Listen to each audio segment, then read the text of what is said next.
Selamat siang, Dek. Selamat siang, Kak. Bagaimana kabarmu hari ini? Alhamdulillah baik. Alhamdulillah. Kamu tadi di sini diantar siapa? Diantar sama mama, sama papa, sama adek Sekarang di mana? di pondok pesantren. Ya. Pondok pesantren kamu dari SMP atau dari SMA? Dari SMP. Oh, dari SMP. Pindah-pindah apa enggak? Pindah-pindah. Pindah-pindah. Apa yang kamu rasain sama pas di SMP, SMA kan ada perubahan. Yang kamu alami gimana? Kalau di SMP itu kayak cuek aja, kayak cuek, kayak nggak merhatiin lingkungan. Tapi pas SMA ini kayak baru hidup, berasa hidup, sama kayak yang kecil aja dipikirin. Gitu ya. Boleh dijelaskan kamu tuh siapa, punya keluarga siapa aja?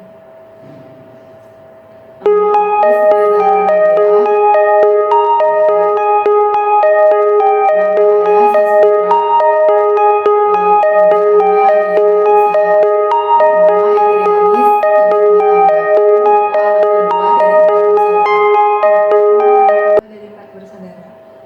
Yang adik kamu itu umur berapa? Umur 4 tahun. 4 tahun? Ya. Sekecil ya? Iya. Pas kamu tinggal di pondok, gimana rasa kangen kamu ke keluarga gitu? Rasa kangen, jadi kangen banget. Jadi pas pulang tuh kayak nemuin titik nyaman. Jadi pas selama di pondok cuman di telepon aja? Iya, di telepon. Terus kalau misalnya telepon tuh pas lagi kangen banget, yang kayak harus jauhin HP biar gak kedengeran kalau nangis. Berarti kamu kalau misal kangen nangis gitu ya? Iya. Kalau selama di pondok sendiri ada masalah kah? Kayaknya ada deh, kayak tentang pertemanan. Iya. Boleh dijelaskan seperti apa masalahnya? Masalahnya lagi-lagi kayak misalnya punya teman dekat, abis itu ternyata ada teman lain, terus akhirnya teman dekat kita ya udah sama teman lain, terus ya udah kita sendiri. Jadi sekarang kayak udah terbiasa sendiri gitu. Jadi awalnya dekat, terus yang temennya satu itu dekat sama teman yang lain. Perasaan kamu gimana saat itu? Awalnya kayak aduh siapa ya yang mau jadi temanku, gak ada lagi gitu. Tapi yang lama-lama kayak oh ternyata lebih enak yang kayak gak punya teman dekat, soalnya kayak bebas mau ke siapa aja gitu. Tapi sekarang udah terbiasa ya? Iya. Untuk pertemanan sendiri selama ini adakah konflik? Pasti ya, ada. Contohnya seperti apa? Contohnya misalnya apa?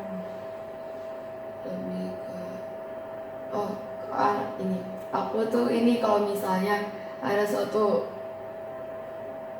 suruh berpendapat, habis itu teman yang lain tuh misalnya kelompok A nih pendapatnya yang ini, terus kelompok B pendapatnya yang ini, terus habis itu aku susah kayak memihak kemana gitu. Soalnya nanti kalau misalnya aku pihak pendapat yang ke B, nanti yang A kayak yang ngerasa oke gitu nggak mau teman sama kita kayak gitu.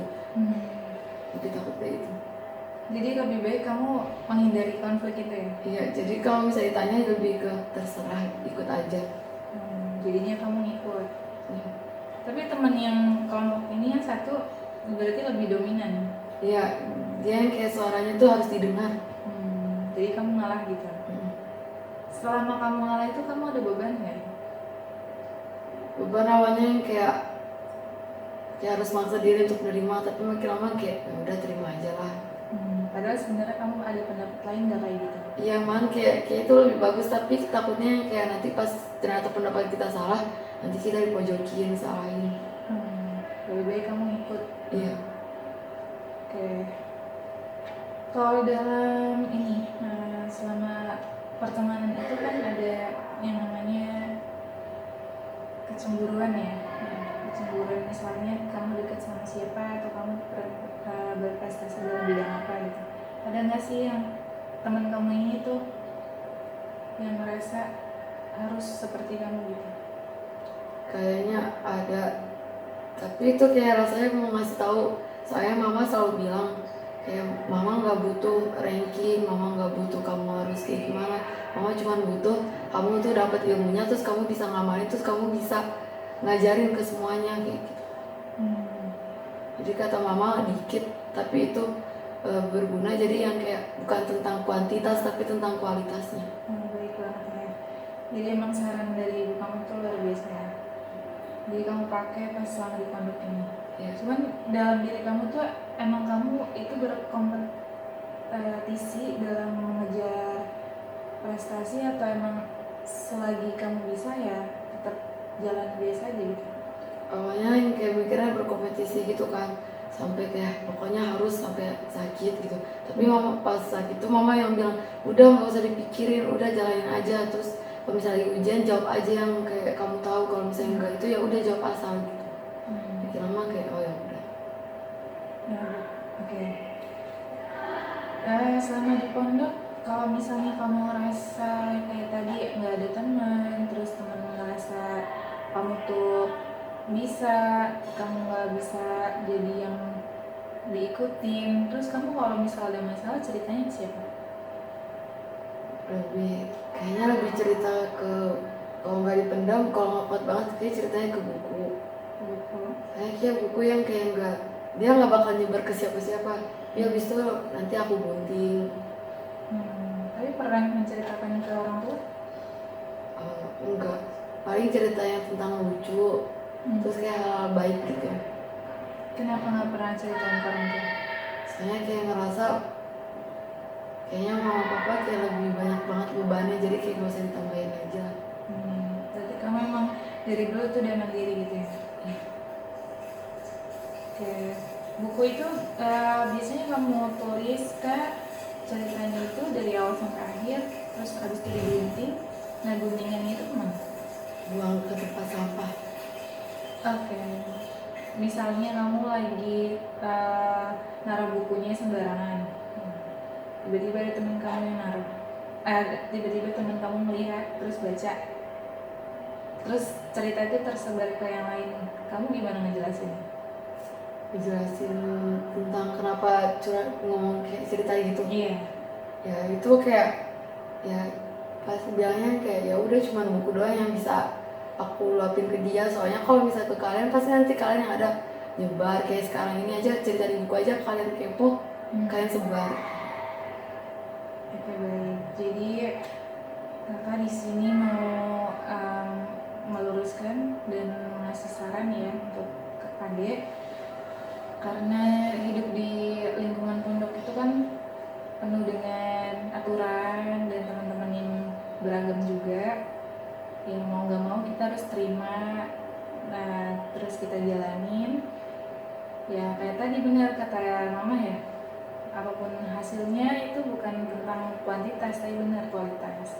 Sekecil apapun ya itu dipakai, dan itu kamu udah mengambil pelajaran itu, sekarang kamu lebih santai ya kan, udah ya udahlah terserah padanya, yang penting kamu hidup terarah, nggak ngikutin yang nggak benar, tetap jadi diri kamu sendiri.